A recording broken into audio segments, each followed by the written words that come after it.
నమస్తే అండి, మీ doctor Kishore Kumar. So ఎంతసేపు సెక్స్ సామర్థ్యం అంటే మగవాళ్ళ గురించే మాట్లాడుతున్నారు కదా. ఇది ఎంతవరకు సమంజసం అని అడిగితే ఆడవాళ్ళకు కూడా ఈ సెక్స్ యొక్క సామర్థ్యం అనేటటువంటిది, ఆ కోరిక అనేటువంటిది కలగాలి. అంటే వీళ్ళు చేసే విధానానికి సంతృప్తి చెందేటటువంటి వ్యక్తులు వాళ్ళే కదా. మరి ఎటువంటి సందర్భాల్లో వాళ్ళు సంతృప్తి చెందరు అని కనుక మనం మాట్లాడుకుంటే, చాలామంది నా దగ్గరికి వచ్చేటటువంటి ఆడవాళ్ళు వ్యక్తపరిచేటటువంటిది ఏంటంటే, మేము సాటిస్ఫైడ్గా లేవండి అని అంటారు. ఎలా ఉంటారు మేడం? ఎలా ఉంటారు చెప్పండి? సో మీకు ఆ డ్రైనెస్, వెసనల్ డ్రైనెస్ అయిపోయినాయి. ఓకే, దానివల్ల ఆ హార్మోన్స్ ఇంబ్యాలెన్స్ వల్ల మీకు అక్కడ యోని భాగంలో రావాల్సినటువంటి సెక్రీషన్స్ జరగట్లేదు. ఓకే, దానివల్ల ఏమవుతుంది? సో మెన్స్ట్రల్ హైజీన్ అనేటువంటిది మీరు పాటించకపోతే వచ్చే ప్రాబ్లమ్స్ ఏమవుతుందంటే ఇచ్చింగు, ఇరిటేషను, బ్యాక్టీరియల్ ఇన్ఫెక్షన్స్ ఇవన్నీ ఉంటాయి. అది ఒక పెద్ద సమస్యలాగాను మీకు కనిపించేటటువంటి అక్కడేదో ఇదిగా వచ్చి అన్నట్టు అనిపించదు. But some bacterial infection, viral infection అక్కడ ఉండటం వల్ల ఆ యోని భాగంలో ఆ యొక్క సెక్సువల్ ఇది అనేటువంటిది జరగదు. అందుకనే మీరు ఆ సాటిస్ఫాక్షన్ అనేటువంటిది పొందలేకపోతున్నారు. కాబట్టి వాళ్ళ ప్రీమెచ్యూర్డ్ ఎజాక్యులేషన్ అవనివ్వండి, ఈ యొక్క ఎరెక్షన్ ఇష్యూస్ అవనివ్వండి, వాళ్ళకి ఆ రెండు కనుక ఉంటే మీకున్న సమస్యలు ఇవి. మీ సమస్యలను ఎలా పరిష్కరించుకోవాలి? మీరు మీ సమస్యలను కనుక మీరు పరిష్కరించుకోలేకపోతే దాన్ని మీరు ఎంజాయ్ చేయలేరు. కాబట్టి ఈ మెన్స్ట్రల్ హైజీన్ మీద పూర్తి అవగాహనను మీరు పెంచుకోవాలి. ఈ మెన్స్ట్రల్ టైంలో మీరు తీసుకోవాల్సినటువంటి జాగ్రత్తలు ఏంటి అంటే, ఫస్ట్ మీరు ఏం మిస్టేక్స్ చేస్తారో చూద్దాం మనం. అంటే ఒకటే ప్యాడ్ని దాదాపు 12 గంటలు వాడటం, లేదు అంటే కనుక క్లాత్స్ యూజ్ చేయటం, అది చాలా తప్పండి. 12 గంటలు యూజ్ చేయకూడదు. WHO రికమెండేషన్ ప్రకారం 4-5 అవర్స్ వరకు తర్వాత తీసి అవతల పడేయాలి, మార్చుకోవాలి. ఎందుకనంటే 12 గంటలు యూజ్ చేయటం వల్ల ఏమవుతుంది సార్ అని అన్నారంటే, మీరు ఒక వాష్రూమ్స్కి వెళ్తారు, 3 times 2 times వాష్రూమ్కి వెళ్తారు. ఎప్పుడైతే కనుక వాష్రూమ్స్కి వెళ్ళారో అదంతా కూడా వైరల్లు, బ్యాక్టీరియాలతో నిండి ఉన్నటువంటి ప్రదేశం. అంతే కదండి, క్లీన్ రూమ్ ఏం కాదు కదా. ఒక హాస్పిటల్ ఐసీయూ రూమ్ అంత క్లీన్గా ఏమి ఉండదు కదా. ఎప్పుడైతే కనుక ఆ యూరినల్స్కి వెళ్ళిన తర్వాత మీరు అదే ప్యాడ్ని యూజ్ చేయటం వల్ల కలిగేటటువంటిది ఏంటంటే, అక్కడ బ్యాక్టీరియా, వైరస్ వెళ్ళి కూర్చొని మీ వెజనైల్ భాగంలో ఇన్ఫెక్షన్ని క్రియేట్ చేస్తూ ఉంటుంది. లేదు, మీకు ఇచ్చింగ్ కానీ ఇరిటేషన్ కానీ ఉన్నప్పుడు మీరు చేసే అదొక తప్పు. రెండో తప్పు ఏంటి? మీకు అవైలబిలిటీగా ఉన్నటువంటి సోపు, హార్డ్ సోప్స్తోనో లేకపోతే మీరు బాత్ సోప్స్తోనో మీరు వాష్ చేసేస్తూ ఉంటారు, ఆ ఏరియాని వాష్ చేస్తారు. అది ఎంత బ్లండర్ మిస్టేక్ అంటే అంత బ్లండర్ మిస్టేక్.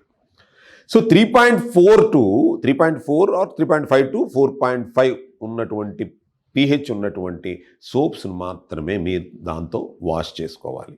లేదా నార్మల్ వాటర్తో వాష్ చేసుకున్నా పర్వాలేదు. కానీ లేదు అంటే కనుక మీరు వాడేటటువంటి సోప్స్ వల్ల ఆ యొక్క వెజనైల్ అంతా కూడా డ్రైనెస్గా మారిపోతుంది. అది బ్లండర్ మిస్టేక్. ప్యాడ్స్ చేంజ్ అయిపోవటం వల్ల అక్కడ వైరల్ ఇన్ఫెక్షన్, బ్యాక్టీరియల్ ఇన్ఫెక్షన్స్ వస్తాయి.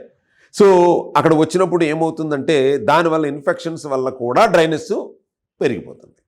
దీనివల్ల ఆ డిజైర్ అనేటటువంటిది, కోరిక అనేటువంటిది కలిగినప్పటికీ కూడా మనం ఎప్పుడైతే కనుక ఈ ఇంటర్ కోర్స్లో మనం పార్టిసిపేట్ చేసేటప్పుడు పెయిన్ రావటం కానీ, లేకపోతే ఆ సంతృప్తి అనేటువంటిది పొందలేకపోవటం కానీ జరుగుతుంది. ఎప్పుడైతే మీరు కంఫర్టబుల్గా లేరో, అవతల వ్యక్తి ఎలా కంఫర్టబుల్గా ఉంటాడు?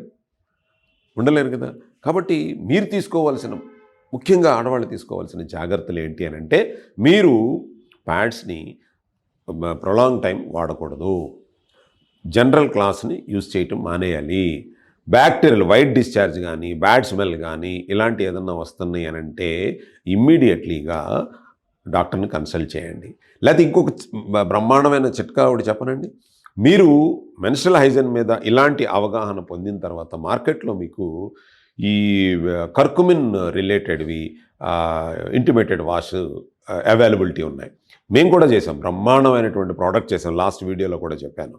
అది ఇండియాలోనే ఫస్ట్ టైం జీవీఎస్కే సంస్థ సైంటిఫిక్ బృందం బ్రహ్మాండంగా దాదాపు 8 నెలలు కష్టపడి వాళ్ళు క్లినికల్ ట్రయల్స్ చేశారు, యానిమల్ ట్రయల్స్ చేశారు, ఆయుష్ అప్రూవల్ వచ్చి అన్నీ చేసి ఆయుష్ గవర్నమెంట్తో టైఅప్ అయ్యి ఇప్పుడు రీసెంట్గా టైఅప్ అయ్యి వాళ్ళ దగ్గర నుంచి మనకి ఒక లెటర్ కూడా అఫీషియల్గా వచ్చింది. చాలా బ్రహ్మాండమైన ప్రోడక్ట్ చేశారని అప్రిషియేట్ చేస్తూ మొత్తం యావత్ తెలంగాణ కూడా మొత్తం సప్లై చేయాలనేటువంటిది మాకు అఫీషియల్ లెటర్ వచ్చింది. అలాంటి ఆయుర్వేదిక్ ఇంటిమేటెడ్ వాష్ నా శాచెట్స్తో కనుక మీరు మెన్స్ట్రల్ టైంలో కనుక వాష్ చేసుకున్నట్టయితే మీ యొక్క ఆ యొక్క వెజనల్ డ్రైనెస్ని కానీ లేకపోతే ఇన్ఫెక్షన్స్ని కానీ తగ్గించేటటువంటి అవకాశాలు ఉంటాయి. తర్వాత ఇంకేదన్నా అంటే ఇది యాంటీ బ్యాక్టీరియల్, యాంటీవైరల్, యాంటీ ఫంగల్గా యూజ్ అవుతుంది. మీరు జస్ట్ ఒకసారి గూగుల్ చేసి చూసినా సరే ఇంటర్నేషనల్ పబ్లికేషన్స్ మేము ఎలా చేసాము ఏంటనేది కంప్లీట్ డీటెయిల్స్ వస్తుంది. మేము చెప్పడం అంటే మా ప్రోడక్ట్ బ్రాండింగ్ కాదు, అది సైంటిఫికల్గా అప్రూవ్ చేసింది కూడా. అందుకని మీ గూగుల్లో కొడితే కూడా అని అడిగితే కూడా మీరు వాడే చాట్ జీపీటీని అడిగితే కూడా మా ఇన్ఫర్మేషన్ అనేటువంటిది ఇస్తుంది.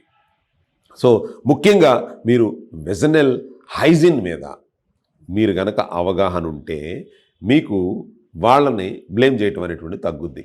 మీరు ఇబ్బంది పడుతూ లేకపోతే మీరు కంఫర్టబుల్గా లేకుండా మీ కోరుకున్నప్పటికీ యోనిస్రావాలు స్రవించకుండా ఉండేటట్టుగా మీరు ఉంటే ఇంటర్ కోర్స్లో మీరు ఎంజాయ్ చేయలేకపోతే ఆయన ఎలా ఎంజాయ్ చేయగలుగుతాడు?